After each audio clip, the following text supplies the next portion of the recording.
Good evening.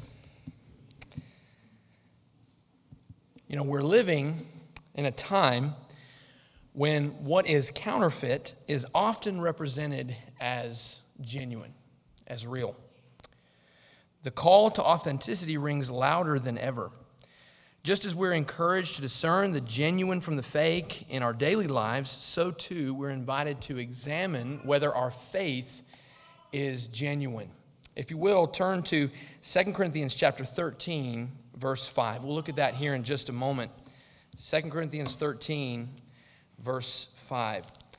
I like to look at, this day in history, and always just, every once in a while I'll look at what happened on this day, and it just so happens that on this day, the 29th of January, 1936, 89 years ago, the first inductees into the Baseball Hall of Fame became Hall of Famers. Babe Ruth was one of them. Christy Mathewson, Ty Cobb, and Honus Wagner, to name a few. The only other was Walter Johnson. And to me, I've always heard these names as a kid, and I just have always loved hearing about them. I enjoyed collecting baseball cards as a child. And one of our members at church, when I was at Deerfoot Church of Christ, he heard that I had a baseball card collection. And so he came to church one day, and he handed me these two cards that I still obviously own today. But if you look at them, they're brown. They're made of cardboard, and at the time, they weren't the flashy, colorful baseball cards like I was collecting and the holographic and all those different things. And I kind of looked at them and I thought, wow, these are baseball cards? They're hand cut. I thought, they're not, He said, these are orange borders from 1910.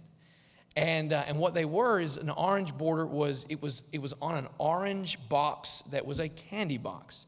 And parents would cut out the card for their children, and they had little baseball cards. Well, this is a Ty Cobb and a Honus Wagner on these cards. But I'll tell you this, if they were of the same year on the genuine, like the T206, those tobacco cards, I could have retired many years ago.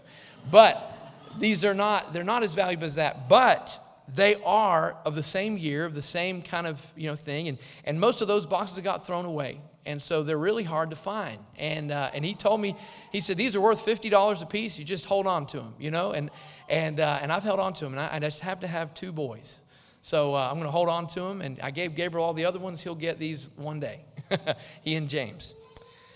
But later on, I found, so notice how these are, I have these here, okay? Later on, I found another orange borders, T206 of Honus Wagner, and I keep it here in my wallet. And it's another one of them, but it's actually Honus Wagner by himself. And, this thing, I've seen them, they fetch about $10,000 for this one little piece of cardboard. The only problem is, you may have examined, I just touched it to my lip. You probably were like, what on earth? I had it in my wallet. Is it genuine? Is it real? Now, I bought it, but I knew it was a fake when I bought it for this Devo. It's a fake. It's a counterfeit. And you can examine it. They've even printed crinkly-looking things on the back of the card. I have the genuine article, and I can examine the back of this, and I can examine the back of this, and you can tell that the genuine article it's in a plastic cover. It's in a plastic cover of the plastic cover. The other one I kept in my wallet and touched it to my lip. It's not as important. I'll just put it in the back. I'll just put it in my pocket here. Why? Because but it's a card. It's a piece of cardboard. But you can test it, and you can see whether it's genuine or not. What about your faith? What about your faith? Is it something that you cherish? Is it something that you protect? Is it something you hold on to? Is it something you pass down to the next generation, like Timothy's grandmother and his mother? Is it something that's important, or is it something that's counterfeit? How do you know? See, Paul was interested in examining. Examine yourselves to see whether you are in the faith. Test yourselves. Or do you not realize this about yourselves, that Jesus Christ is in you, unless indeed you fail to meet the test? He says, I hope that you will find out that we have not failed the test. So Paul, he's saying, test us. See if what we are is genuine. It's so important that we test what's genuine. We don't just take it at face value. Face value, this is a Hannes Wagner, but when you look closely, it's a counterfeit. Face value, we have faith, but if it can't be tested, is it faith? Is it what God intends for us? We're told, count it all joy, my brothers, when you fall into various trials, knowing that the testing of your faith produces patience. And let patience have its perfect work, that you'll be complete, lacking nothing. Complete, lacking nothing is something that means something to us. It's something that we will protect. It is something that we will hand down. It is something that we will carry with us. Our faith. But do you realize when we say our faith, we're also talking about the faith. The faith has been tested. The faith has been tried and true. And we've got to test to see whether we're in the faith. So what's wonderful is when we talk about being in the faith, our salvation and the faith, they go hand in hand. Our own faith and the faith, they're interlocked. Those on the day of Pentecost who were baptized, those 3,000 souls, they were added to the body. I like to think about it this way, that their sins were subtracted, but their souls were added to the body of Christ. And that was important, and it is important. And it's so important that we test whether we're a part of the body of Christ or we're a part of a counterfeit.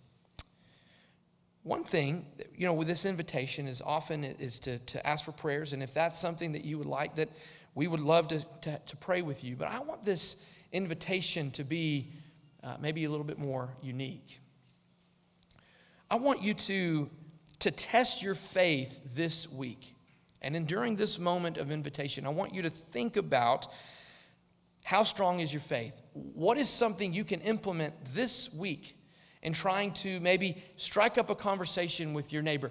Maybe, give out some of those cards to invite someone. Just find one person to give a card to. I want to encourage you to challenge yourself. Challenge your faith. And I'm telling you, it will grow. You will have an opportunity to grow. And your faith will be more vital, more important to you. It is something that you will protect, rather something that will be counterfeit. But if you do have concerns, if you have needs, if we can pray with you, I want to encourage you to come tonight. While together we stand and as we sing this song of encouragement.